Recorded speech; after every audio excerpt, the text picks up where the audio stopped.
Yeah. I love my HBCU. And boy, I love it, love it. I love it, love it.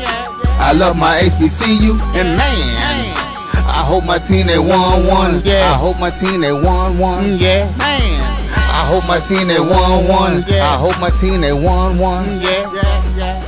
I tune into the HBCU Sports Lab to see if my team won or lost. If they lost, I'm quiet as a mouse. But if they won, keep tab. I'ma do the dab, yeah. Dr. Cavil, he know what he be talking about. Mike and Charles, they know what they be talking about. They compress the analytic data with this hip hop. If you know them like I know them, they gon' tell you if your team, if they won or lost, and who the ball, who the ball. So listen to Professor, yes sir, yes and pay attention, cause he gon' teach a lesson. This is Dr. Cavil with Inside the HBCU Sports Lab. Welcome to episode 437, the special edition of HBCU Lab. Man, it's Friday, it's homecoming. I don't know if it's Texas Southern homecoming, Alabama A&M homecoming, and several other ones out here, but we're here to give you a show. We weren't quite able to give you one yesterday, but, you know, we like to be the hardest ones in the business. Technical difficulties got the best of it, but I got A.D. Drew in here, and he's ready to go to work with me. Mike Washington, Charles Bishop. They're both out on assignment. Can you believe it? With that being said, welcome back to episode 437 Inside the HBCU Sports Lab radio show and podcast, a show that's covering the sporting HBCU diaspora, all things HBCU sports for institutions large and small, from the NAIA to the NCAA. We share insights and information on the HBCU sports culture, HBCU athletic aesthetics to facilitate the story of the HBCU athletic programs in the business of HBCU sports. I'm your host, Dr. Kenyatta Cavil, along with my co-host, Mike Washington. Charles Bishop, as I said, they're out on assignment, so we have none other than Professor Drew. That's A.D. Drew. We're filming from our home studios in Signal Live, the 12:30 a.m. studios with the Texas Radio Hall of Famer, multi-Hall of Famer Ralph Cooper in the beautiful home of Texas Southern University from Houston, Texas. With that being said, how you doing today, Drew? Doc, is it really out on assignment when you're doing a special edition show? Just want to throw that out there. They could be doing their regular routine because we decided to go on Friday afternoon. That ain't their fault. That's true. That is true. So I won't dock them for any pay this time. I won't write them up. And provided a intriguing disposition. I think you're correct. I'll take that back. And they're not on assignment. They're just doing their own thing. they doing their normal studying. They make that class conflict today. That's what it was. We're gonna give them that one. Yeah, always seems to be a little bit of class conflict. Let's get into some HBCU news of the day. One of the things that was hot out there that was intrigued by some people was the HBCU conferences petitioning Congress Black Caucus to look into not really NILs. They said NILs, but what they really looked at was wanted to look at legislation that a lot of people are pushing that athletes should be employees.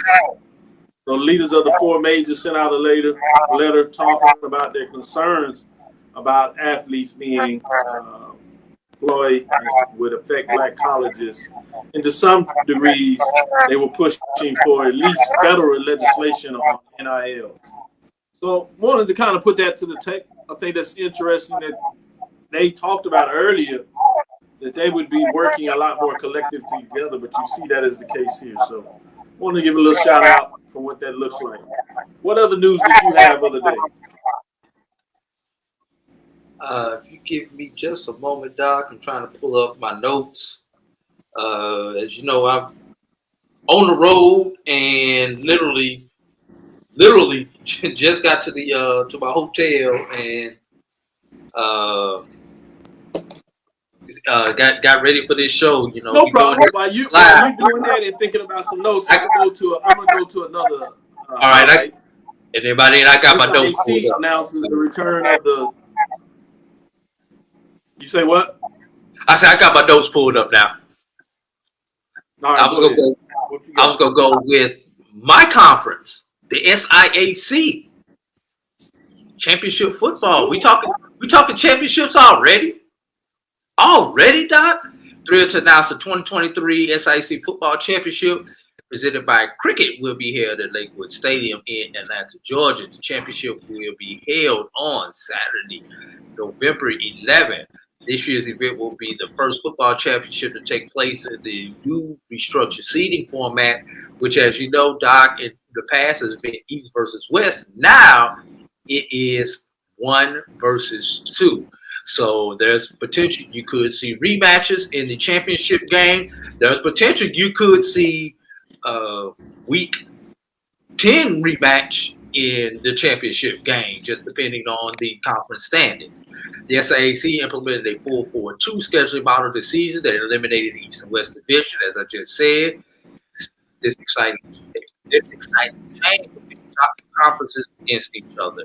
And if I have my memory correct, and I'm reaching back to my way back, I believe Lakewood was the facility where the initial SIAC championship game was held at 2012, I believe. 2011, 2012, somewhere up in there.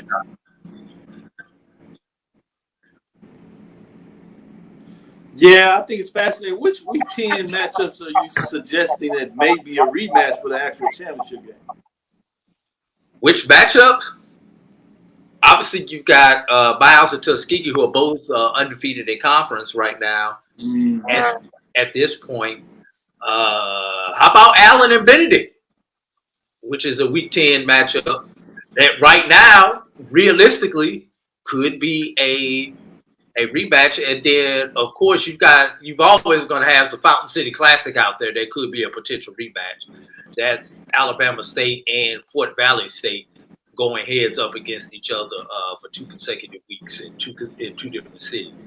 Those are the top 3 that I would be on the lookout for as far as candidates for a Week 10, Week 11 rematch. Can you believe basketball is upon us in a lot of ways? You have the SWAC Men's and Women's Media Day scheduled out of Houston next Tuesday and Wednesday. That'll be fascinating when we look at that. And then you have the CIAA, which announced its 2024 Men's and Women's Basketball Preseason All-American Conference teams and predicted order of finish. So I'm fascinated in getting this information out. I want to give you the predicted order of finish. I'll give you like the top 6 teams. They have 13 men's and women's. When you think about it, when you look at the top 6, starting with 6, you have Claflin University at 5, Shaw University. Number 4 is Fayetteville State at number 3, Bowie State University. And number 2, you have Lincoln, Pennsylvania University. And Elizabeth City State is selected on the women's side to finish number 1. When you talk about, they still schedule it about the Northern and Southern Division. The top team in the Southern Division is Fayetteville State, as you'd imagine. And in the Northern Division, that top team is Elizabeth City State. So intriguing when you talk about that. On the men's side, when you look at the top 6 predicted order of finish, number 6, you have those Elizabeth City State University Vikings there. Number 5, Virginia State University Trojans. Number 4, Winston-Salem State is back in the mix, as I'm sure Stephen Gaither is happy about that. Or maybe not. He maybe thought they should be ranked higher. And number 3, Virginia Union. And number 2, Claflin. And at number 1, Fayetteville State. Predicted order on the men's side. When you break that up between the Northern Division and Southern Division, that's Fayetteville State in the Southern Division and Virginia Union of the Northern Division pick number 1. A couple of updates there, fascinating when we talk about that. Let's go ahead and get into our first break. We'll come back on the other side and we'll get into the band rankings, the marching sport, to tell you what has changed, starting with the mid-major division. Who's in the top 7? Let you know after this quick break. Supermarket sushi, really? No. Wait, Troy, you work here? I'm never not working. Like Head & Shoulders Scalp Shield technology, up to 100% dandruff protection, even between washes. Never not working, huh? Oh, Troy, you're such a good teacher. Yeah, I know. Never not working. Never not working. that's never ever not working. Are you serious? Never not working. Dandruff protection that's never not working. Head and Shoulders Scalp Shield technology. It's never too early to plant the seed, to share the tradition, and instill a sense of pride in your HBCU with your little ones. HBCU Pride and Joy Children's Boutique helps you share your school spirit with a wide selection of adorable kids apparel and accessories officially licensed from your favorite HBCU.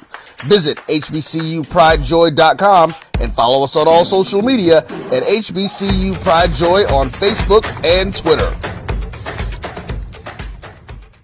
This is Brian Fulford. AD Drew and I are co-hosts of the BCSN SportsWrap. We talk about all things related to HBCU athletics. From the games, teams, coaches, and fan interest stories, we cover it all. You can find our shows on Facebook at BCSN SportsWrap, YouTube at MyJBN Online, and everywhere you listen to podcasts like Anchor, Spotify, Google, and Apple Podcasts. You can also find the show on the Jericho Broadcast Network's app. Make sure to download.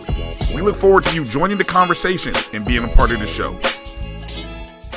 You're looking for the latest information on Southern University sports, the Southwestern Athletic Conference, and HBCU athletics. There's only one place to go. Tune in to the Carlos Brown Show, exclusively on the Black College Sports Network. Compress the analytic data with your hip hop. If you know them like I know them, they gon' tell you if your team, if they wanna lose, and who the ball. So listen to Professor, yes sir, and pay attention, cause he gon' teach a lesson. This is Dr. Cavil with Inside the HBCU Sports Lab with Mike Washington and Charles Bishop. They're out doing their own thing, as AD Drew made sure I correctly said. So I'm not going to say they're out on assignment. That's not traditionally the case when we have our traditional show. This is a special Friday edition, and I got AD Drew to come in here, and I want to hear what he thinks about my marching sport. Top 7 list, mid-major divisions of bands. There is one change in terms of a team, a band, if you would, jumping into the top 7, and regards to one team dropping out, obviously, in terms of what that looks like. So, dropping out this week, before we get into it. I want to let you know before we get into it, I don't have the graphic readily available for it, so we just have to talk our way through it right now. Sounds good. All right. We're going to do what? I said we just talk our way through it because I don't have the graphic in front of me for the band rankings. Oh, okay. No problem. We'll break it down. We'll give it to them, and then we'll get it out there. So dropping out this week is Central State. Invisible Marching Marauders dropped out of the top 7. But they did receive votes, so they're still just on the outside looking in at 93 points. You have Kentucky State, the Mighty Marching Thoroughbreds, come in outside looking in. Albany State Golden Rounds Marching Show Band are still on the outside as well. Let's get in those top 7. Jumping into the top 7 this week is Winston-Salem State, Red Sea of Sound. Although they didn't have any matchup this past weekend, the previous weekend they had a matchup that I did not catch. So I went back and reviewed it, had my colleagues review it, and they gave the win to the Red Sea of Sound. So they improved to 2-1, 1-0, and with that, that allows them to jump in the top 7 this week as they were not ranked last week. Stephen Gaither chastised us and let us know that matchup was there, so we had to go back and do our homework and make sure we got it right. He allowed us to do a little rework, as a professor would say. The number 6, Virginia State Trojan Explosion, 1-1 on the season. They stay at number 6, 106 points. They are 1-1 on the season thus far. The number 5, Talladega Marching Tornado. They're 1-0. They just had that early season band competition. Obviously, at this point, they do not have a football team, so they don't have regular matchups, but they found a way to stick in the top 7 in week number 4 at 114 points. At number 4, you have the Clark Atlanta Mighty Marching Panther Band, 1-0. After they jumped in the poll last week, they remained at number 4 this week as they move forward. Bringing us to number 3, the Miles Purple Marching Machine, 2-1 on the season, 1-0 in conference place, 1 first place vote, 133 points. They are at number 3. Bringing us to number 2 is the Lynx and Marching Pride, 1-0 on the season. 2 first place votes, 141 points. They are parked right there at number 2 and hold on to the spot. Benedict, the Marching Tiger Bands of Distinction. Not only are they getting it done in terms of the football team, they had a big win over Allen in terms of volleyball, taking 3-2 matchup to get it done. And now they're doing it as they continue to be the number 1 ranked mid-major marching band this week, the Marching Tiger Band, as they hold on to it, still at 1-0, 5 first place votes, 143 points, getting it done in the mid-major. What are your thoughts in terms of the mid-major marching sport, the band's top 7 in week number 4? Here's my question. If, just like on the football field, if a mid-major band beats a major band, does that count for more in the rankings, just like it does in our football polls? And then let's flip that. If a major band loses to a mid-major band, does that hurt them more than if they lose to like-level competition? And I'm thinking of one particular matchup that's going to occur this weekend, and you're going to be at that one to help judge that one yourself, Dr. Cavil, and you know which matchup I'm talking about coming up this Saturday in Huntsville, Alabama. So I'm just kind of curious when my Crimson Pipers pull off the upset in the stands and the Golden Tigers pull off the upset on the field, how's that going to affect everything? But we just talking about the band, so how them drum majors going to feel after that, Dr. Cavil? Yeah, you got to think about it. They're going to be upset, but, you know, as you said, it has to be a matchup. So they got to figure a way to get it in there. And that's just the lay of the land in the marching sport poll rankings. It's going to be fun. Will Norfolk get a chance to stay at the top? Because they don't travel too well. And when I say too well, too often. So that's a good one when we get into the major division. Would they lose their top ranking? I'm sorry, we hadn't even got to that one yet. Benedict. I was going to make that point about Norfolk also, but will Benedict get to stay at the top because their band doesn't get on the road as often, and a lot of the bands in the traditional east of the SIAC don't travel like that. You know, I'm assuming that I've never seen Allen's band, but I'm assuming they'll get that matchup later on in the season. But outside of that, who's going to travel to Benedict, South Carolina, so they can get another matchup, Dr. Cavil? Those are the things that I want to know.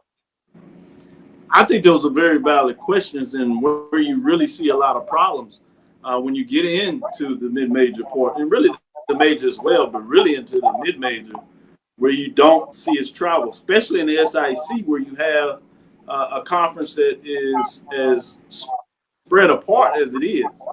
The CIAA may have a little better benefit in regards to the conference in a lot of ways being a lot more contiguous in terms of its reach, particularly the way it breaks down in terms of divisions. So it's going to be fascinating to see and talk about them finding a way to get it done in terms of what that looks like.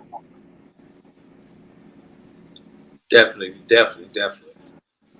Let's get into our second break. We'll come back after that on that side, and we'll get into the matchups of the week and let you know CIAA, SIAC, some of the key matchups we got going on this week, and we'll see what Drew thinks about those games on the other side. The Cuvée Group is a Florida-based marketing and training consulting firm. We help businesses communicate to their target audience and engage them in conversation. We also help to expand their audiences, which will ultimately result in growth for those organizations. In addition to being a certified constant contact specialist, my colleagues and I are also certified in John Maxwell Leadership Principles. We use these proven principles to conduct workshops, training, and private coaching sessions for individuals and companies looking to take things to the next level. Contact us to schedule a free consultation. Issues today, don't delay, call Cuvée. This is the Dean of the College of HBCU Sports, Kenyatta Cavil of Dr. Cavil's Inside the HBCU Sports Lab with Mike Washington and Charles Bishop. Come mix it up in the lab where the course lecture is in session every Tuesday from 6 o'clock p.m. Central Standard Time on Facebook Live, YouTube Spreaker, or the BCSN app, as we discuss all things about the HBCU sports culture, including exploring the week that was in the sporting HBCU diaspora, as well as the upcoming week of HBCU sports. With me, the Dean, the College of HBCU Sports, on Dr. Cavil's Inside the HBCU Sports Lab with Mike Washington and Charles Bishop. Course lecture dismissed. From now, Compress the analytic data with your hip hop. If you know them like I know them, they gon' tell you if your team, if they want to lose, and who the ball. So listen to Professor, yes sir, and pay attention, cause he gon' teach a lesson. This is Dr. Bill with Inside the HBCU Sports Lab. Let's get back into the matchups of the day. Should be fascinating to get to those in regards to the key games that you want to look at as we get going. We're going to break down the CIAA game of the week, which happens to be in Elizabeth City, North Carolina, Roebuck Stadium. Homecoming, another homecoming event, CIAA style, Saturday, September the 30th at high noon. You have Johnson C. Smith, the Golden Bulls, that come in 3-1, 2-0 in conference race, probably surprising a lot of folks. If you looked at my overall rankings for the top 21 HBCU programs, they come in at number 9. So they're receiving votes just outside of that key top 7, but they're on the road to Elizabeth City State Vikings, are 1-3, 1-2. So they fall all the way outside of the top 21, even in those rankings. 21 in terms of the total composite of the strength of what I have them. It's fascinating to see what's going to happen in this matchup.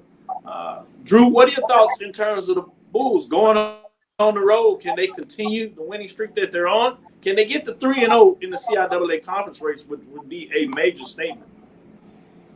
They should get to 3-0. Elizabeth City has had a struggle, but has played better than expected. Just have not been able to get the results on the field this year. But that's a tough trip to Elizabeth City, North Carolina, as you are a stone's throw from the Southern Virginia border. And that's just physically, that's not an easy trip for those teams to make. So, yeah, Johnson C should get it.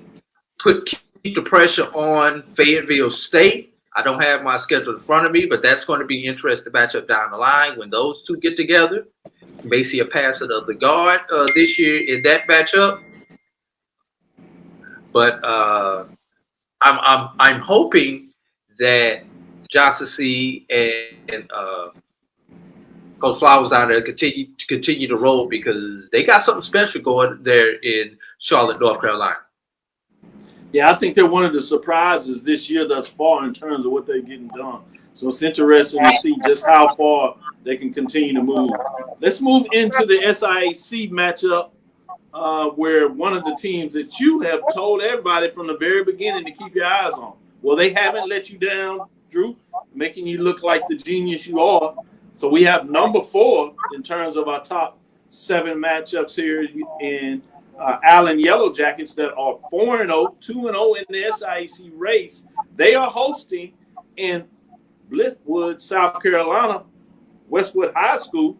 SIAC, they have a top 10 type of matchup. Fort Valley State Wildcats, so they're just outside of the top 7 receiving votes. Ranking strength indicator would be 8. They are 3-1, 3-0 in the conference race. So this is 2 undefeated teams. Somebody gets to make a major statement in terms of them pushing through and making a chase to finish in that 1 or 2 spot. Many think 1 belongs to Benedict, but hey, there's some still football to be played. But this is a first indicator of who's going to be in the top of the race for the SIAC. What are your thoughts in terms of this matchup between Allen and Fort Valley State? Dr. Cavil, this is one matchup I would love to be at. You have the reigning SIAC Player of the Year in Kelvin Durham, going up against David Wright, who has won the SIAC Player of the Week 2 times in 4 weeks here thus far this season.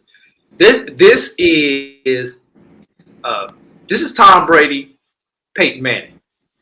This is Patrick Mahomes and what's your boy in Cincinnati? Quarterback in Cincinnati. I don't know why I'm drawing a blank. My mind right now after being injured this year so far. You got me in my NFL matchup. It's not going to get any better than this. Whose defense is going to be able to hold either one of these quarterbacks to Joe Burrow? That's what I'm thinking about. This is Patrick Mahomes and Joe Burrow. Whose defense is going to be able to hold the other quarterback to under 400 yards? Here's the one big difference, though. Kelvin Dorn can get it done with his feet in addition to get it done with his arm. So offensively, the advantage should be with Fort Valley, especially with that Fort Valley running game going. They can afford for Kelvin Durham to have a 300-yard game or even at 280, as long as they get a $150 in that running game. Allen can't afford that. Wright's going to have to go for close to 400 yards in this game, and that's going to be tough against the Fort Valley defense. But one thing we will find out, if Allen should win this game, Allen wins this game, they are legit. If they do not win this game, but are competitive, they're close. And Dr. Cavil, correct me if I'm wrong, is this not 2 weeks in a row that you have had Allen in your game of the week? I mean, what's going on in this world? Yeah, they snuck him in here and had a good one last week, and they got it done. So when you looked at all the matchups to be considered, they found a way to justify to be the game of the week out of the SIAC. They deserve it. They continue to get it done. If I forced you to say which direction would you lean, which direction are you thinking about being able to pull it out? The Yellow Jackets or the Wildcats? I have to, based on my head, I have to lean with Fort Valley because they have that championship pedigree. They have been there before. They came within one game of making the D2 playoffs last year. Allen is the up-and-coming rising star, but didn't we say the same thing about Benedict last year, Dr. Cavil? We kept picking against Benedict because they hadn't been there before. They hadn't proven anything and all of that. So, maybe, we talking about water crisis, Dr. Cavil. Maybe there's a water crisis going on in Columbia, South Carolina, and they put something in the water to produce football players in Columbia, South Carolina. That's what they're doing with the water in Columbia, South Carolina right now. Right. Hopefully it's not like Jackson in terms of a water crisis or what they had to deal with in the greater Michigan area in terms of those cities getting it done. But I hope it's great water in terms of South Carolina. With that being said, let's go to our next break. We'll come back on the other side and look at the major division marching sport.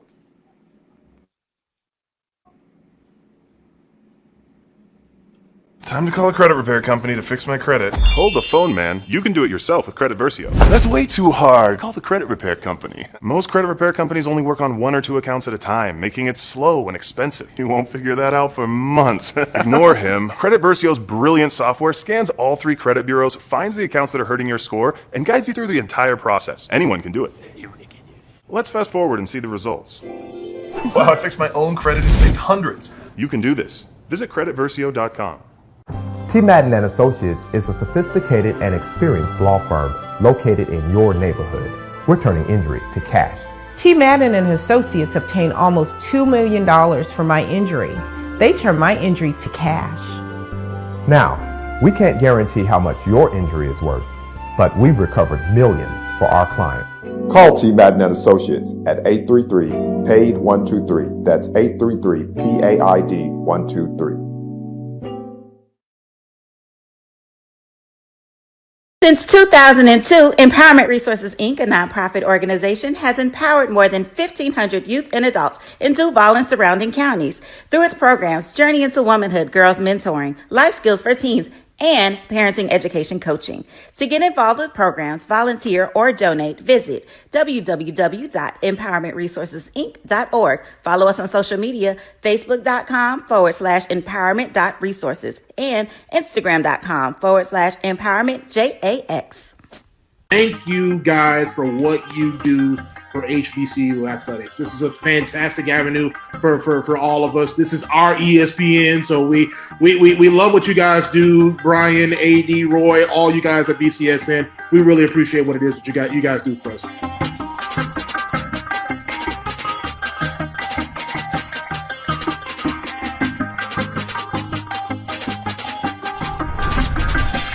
Compress the analytic data with your hip hop. If you know them like I know them, they gon' tell you if your team, if they wanna lose, and who the ball.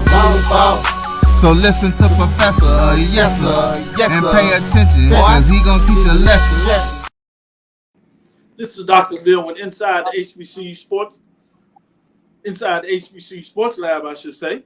Welcome back, Professor Drew. Let's get into the marching sport, the top 7 major division bands in week number 4. We had a change dropping out this week, and quite a few changes that took place in the major division. Only one team, a band, dropped out of that, but several teams moved around in the poll rankings. So let's find out and get right into it. Before we do that, dropping out were Howard, the Showtime marching band. They spent a week in the march sport, but did not perform after that. So they dropped right out, even though they're 2-0 this season and still receiving votes. North Carolina A&T, the blue and gold marching machine, 1-0 in terms of what they've done this year, 130 points. FAMU, the marching 100. It'd be interesting this week to see if the blue and gold marching machine are traveling up to Norfolk in that non-conference matchup. The chance for the band to show up against the Spartan bands. Obviously, they've been number 1 the last 2 weeks, and you asked the question earlier to see about their matchups. Great one. Get a chance to see what your thoughts on and explore that a little more, because I'm hearing word that they may be traveling to Tennessee State, who they face for Tennessee State's homecoming, that the band may be down there. So that's certainly a great matchup, a great case where they get on the road, if that happens, to take on the aristocrat of bands that come in at number 7. 2-0, 133 points, formerly 6th place, so they do drop a spot. They hadn't had a matchup in a couple of weeks in terms of what that looks like. So at number 7, you have the Tennessee State, the aristocrat of band.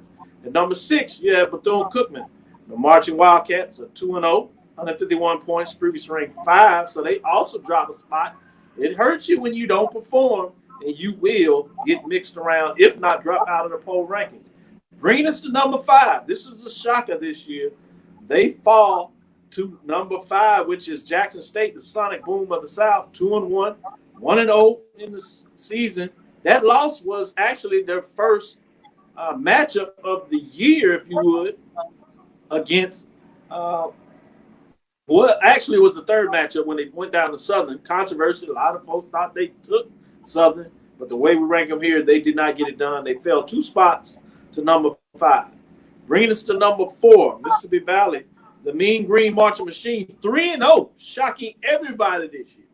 They went up to the Circuit City Classic, took on North Carolina Central's band there, and got it done, 150 points. They dropped out last week, not performing, but they jumped right back, and they moved all the way up to number 4. Major props to the Mean Green Marching Machine. They continue to get it going. It's my understanding they're going to make a couple of conference matchups this year, so we should see. With that being said, Texas Southern, the Ocean of Soul, got on the road, went up to Grambling, while the Texas Southern Tigers, the team, took an L. The band got the win, 3-0. Overall, 2-0 in the conference race. They even earned the first place vote, 186 points. They move up a spot from 4 last week and enter in the top 3, just behind number 2, which is Southern, the Human Jukebox, 3-0. Did not perform last week as they were open as the team was. 3 first place votes, 197 points. They remain at number 2. And number 1 for the 3rd week in a row is is Norfolk State, the Spartan Legion, 3-0, 6 first place votes, 205 points. They're in the mix, getting it done at number 1. Holding on the spot for the 3rd weekend. Again, will they be able to stay there? Will they travel? Will they get it done? We shall see. They do have a chance to make a huge statement. As they said, can they get with the team and get down there to take in Nashville to take on Tennessee State and the Aristocrat Bands, which currently is number 7. So you're talking a top 7 matchup. That one would be one to see. Drew, what are your thoughts in terms of the top 7 marching sport in week number 4? You know, it's something about the Tennessee State band. I think the first time I ever saw 2 HBCU bands go at it, it was the Aristocrats of Bands and the Marching 100 in the inaugural Atlanta Classic. So that's what made me fall in love with that portion of the HBCU experience, because that was the first time I ever saw 2 bands go at it, 5th quarter, 0 quarter, the whole 9 yards as a 17-year-old youth coming out of St. Louis, Missouri. So I have a special affinity for the Aristocrat Band. I don't think there's any way in hell that Norfolk State can get on the road and head to Nashville and defeat them in their own house. Now, I may be wrong. I know Norfolk is good, but that would be a tough challenge, because no one, let's be honest, no one in the MEAC is going to touch that band. That may be their biggest challenge that they may have all season if they decide to make their trip. I'm also happy that there is no boom bias, as the boom dropped. If I heard that correctly, Dr. Cavil, did the boom not drop one slot?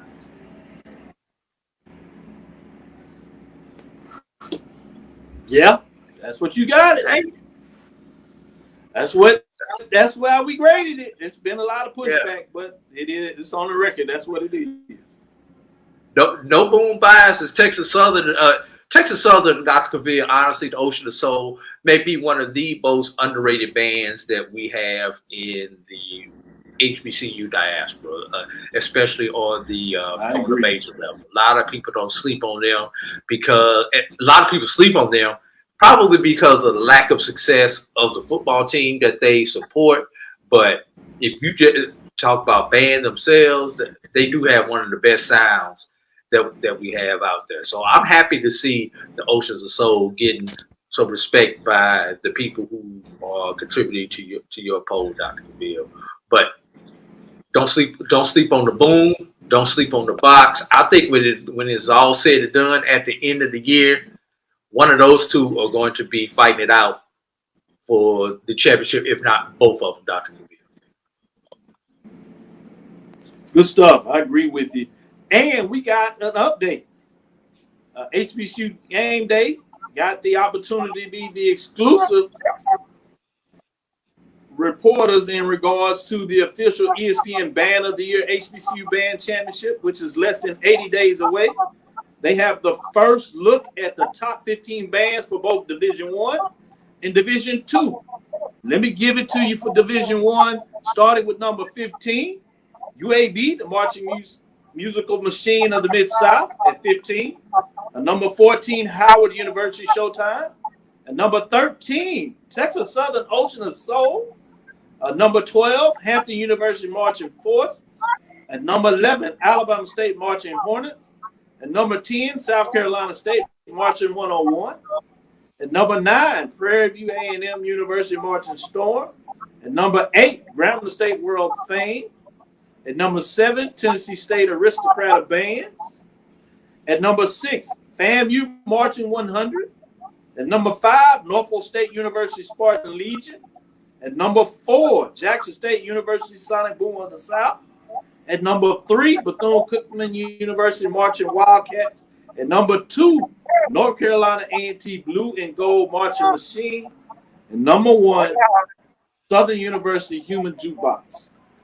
At this point, the top 4 programs would be Jackson State, the Sonic Boom of the South, Bethune-Cookman Marching Wildcats, North Carolina A&T Blue and Gold Marching Machine, and number 1, Southern Human Jukebox.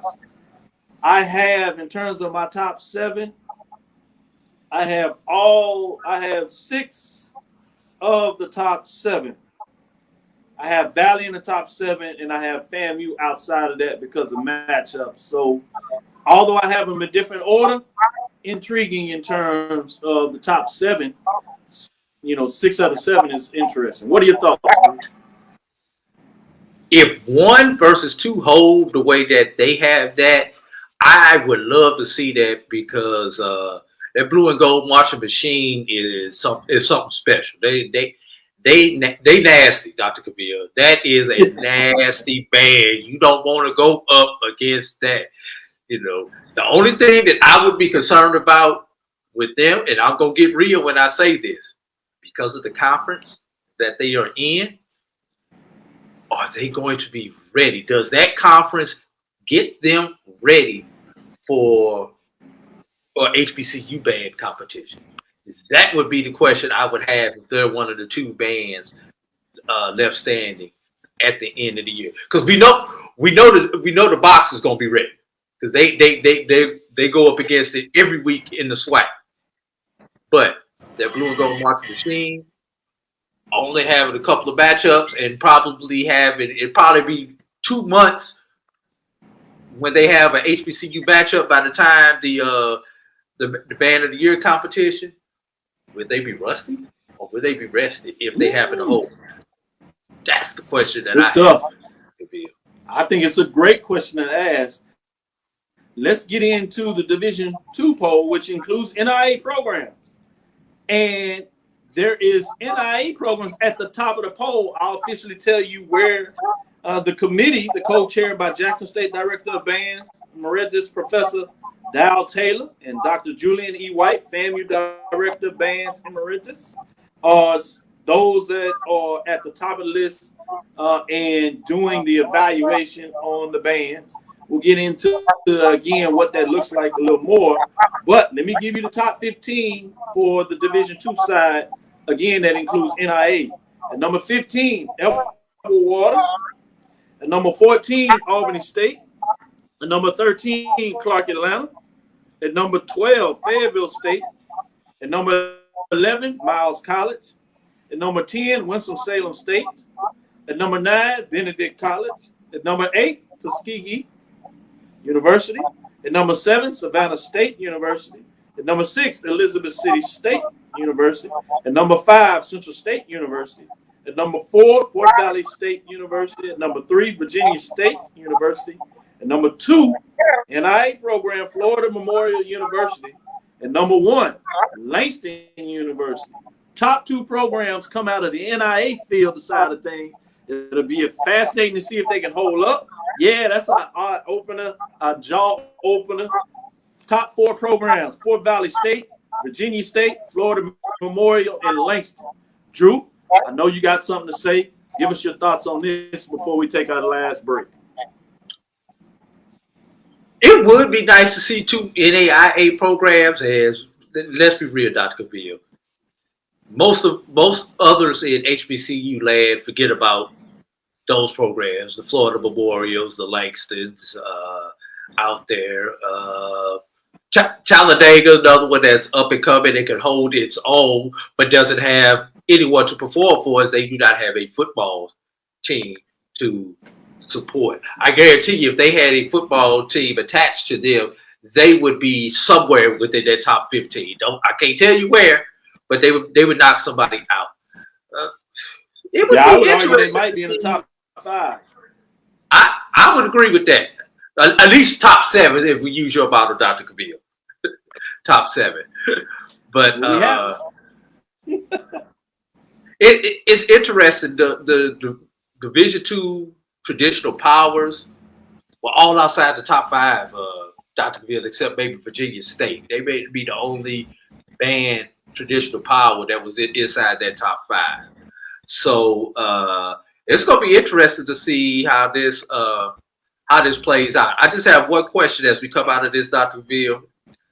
How many does it tell you how many matchups they have rated for each of these teams? I'm just curious. Is it 1 or is it 2? No, it go into the details in terms of the scoring matrix, which we talked about at the beginning of the year, but it doesn't give it again for folks that may have missed it, and nor does it give the number of matchups that they have. It just gives a top 15 order of where they are in this first release. Great question, and maybe we can see as it comes further and explore that what that looks like. Great. Let's get into our last break. Come back excited on the other side. Give our last matchups, and we'll call it a day. I have in me the ability to make you a better you. So if you work hard, focus, and stay on point, you can do anything. Trust me. We made this track to tell everybody they can follow their dreams.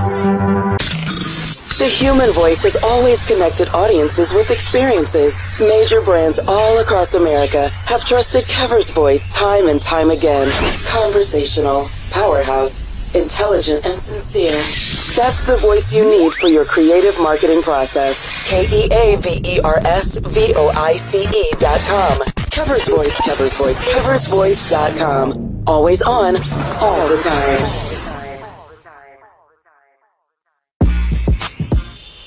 When we invest in ourselves, our glow, our vision, our vibe, we all shine.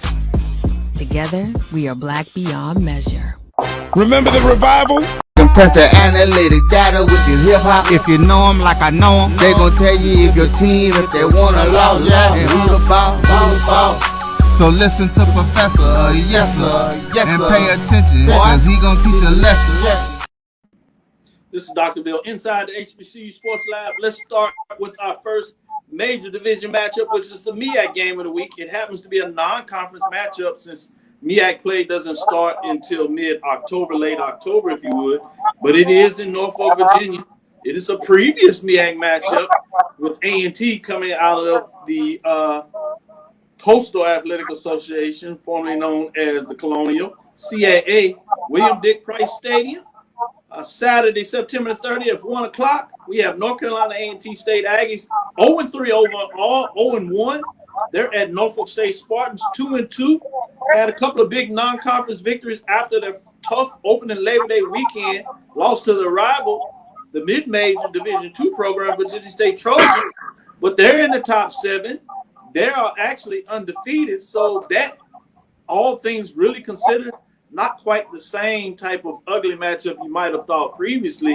When you look at this, if you look at my overall index, I have A&T ranked 20 of the 21 major division programs, and Norfolk at 8. So they're just outside of the top 7 receiving votes. What are your thoughts on this matchup, Drew? B doing the math on there are only 21 teams, and you say A&T is 20. That means Valley is the only team that's ranked lower than A&T. Tough times, as Joshua Sims would say, for the school down the highway. Jamie Walker's alma mater. If A&T cannot get this win, Dr. Cavil, and cannot get it together, be honest, they may put a goose egg up for the entire season, because you would normally say they would probably be able to sneak one in against Hampton. But have you seen what Hampton's been doing lately, Dr. Cavil? Correct. So this is now or never for A&T. This is a desperation game. They have got to get this victory. And it's hard to go into Norfolk and win, but I've seen strange things happen in Norfolk for both teams, for Norfolk and for the opposing team. So if they can get one and they can find a way to keep this game close, A&T will get it. If this is a blowout, it's going to favor Norfolk. I agree with you. Great point. When you talk about that matchup, I'm fascinated and can't wait to watch this game, ESPN Plus, for that matchup. Let's go to the SWAC Major Division game of the week. The classic was Grambling and Prairie View, so this may shock a little other folks in terms of this actually being the conference game of the week, with some of the other matchups out there filling in the other games that we talked on Tuesday. We're going to Pine Bluff, Arkansas, Simmons Bank Field. SWAC matchup, September 30th, 4 o'clock p.m. Southern Jaguars are 1-2 after starting off 0-2 in 2 non-conference games. They got the big win over Alabama A&M, so they are 1-0 in conference play. They're at Arkansas Pine Bluff Golden Lions. They're 1-3 and are 0-1. You can't afford to really get too far behind. Now, most folks thought the Golden Lions were going to finish 6th in the division play, but they've really played some pretty good football of late. And it'll be interesting. Can they get the major upset with these rankings? If you looked at the strength of schedule, for me, in terms of my full rankings, these teams are not really that far apart. Think about this. I have Southern Jaguars at 13. I have Arkansas Pine Bluff at 14. So they're right in the mix. So a lot of folks are probably going to be thinking Jaguars pull away with this and get it done strong. But they have a little bit of concern on their offensive line. Tough leading the SWAC in terms of defense. Overall, first, their defensive front is really solid. So Pine Bluff may not be able to get things going. I think they found their quarterback would make it. But with all that said, I want to know your thoughts in terms of this matchup. In July, Dr. Cavil, I've got Southern winning this game big. But based on what I've seen out of Southern these first 3 weeks and the improvement that Arkansas Pine Bluff has had, I mean, let's think about it, Dr. Cavil. In games against FCS competition, they have done more than hold their own. Those games have been competitive, one score type games against FCS competition. So it would not surprise me at home if Arkansas Pine Bluff is able to knock the Jaguars off. And let's think about this, Dr. Cavil, when it comes in terms of the West race. Pine Bluff defeats Southern. You got 2 A&O teams playing there in Dallas. Somebody's going to get a loss in Dallas. You could potentially only have one undefeated team on the West after this weekend, Dr. Cavil. And if that team is your alma mater in Prairie View, they can pretty much go ahead and start booking their plans to be playing the first weekend in December. I would go ahead and schedule it, but make sure that it's a refundable or cancelable ticket for that championship game. But a Prairie View win and Southern losing, they are way in control of their own destiny because they already own the tiebreaker against Alcorn. They will own the tiebreaker against Grambling should they win. And then Southern will be behind them by a game. So, in essence, Southern has to win to even force the tiebreaker scenario there. So, just throwing that out there as food for thought, Dr. Cavil. Man, I think it's a really great point when you talk about just how important these matchups are week to week, particularly when you start breaking things down in division. So you're right. Both of these Western Division matchups have a lot on the line depending on how they shake up. It can either tighten things up or it can make things wide open in regards to one of the teams getting it done, or it can really be the separation that we talk about. So this could be separation Saturday, or it could be the Saturday that puts things together. So it'll be fascinating when we do that. Let's close it up. Thank you, everybody, for checking in this special edition. Thank you for listening to Inside the HBCU Sports Lab. Make sure you share our podcast with your friends and colleagues. I am Dr. Kenyatta Cavil, the Dean of HBCU Sports, with Mike Washington, Charles Bishop. Special credit to A.D. Drew joining me today to make sure we can give you our lab. We'll be back on our traditional schedule next week. Look forward to next week as we discuss the latest news in the labs. We'll look to be able to give you some information in terms of the media days and see if we can bring you something special there as well. Follow me, Dr. Kenyatta Cavil, on Twitter, Facebook, and Instagram. That's DrKenyattaCavil. Inside the HBCU Sports Lab 1 on Twitter. Inside the HBCU Sports Lab on YouTube, Facebook. And we'll just keep pushing and pushing along. Make sure you check us out on Sunday as we give you your morning edition of what took place on Saturday and discuss the latest and greatest of HBCU sports. Dream big, continue to move forward. We will talk with you soon. Of course, Drew. Lecture. Dismissed. Drop a light, everybody.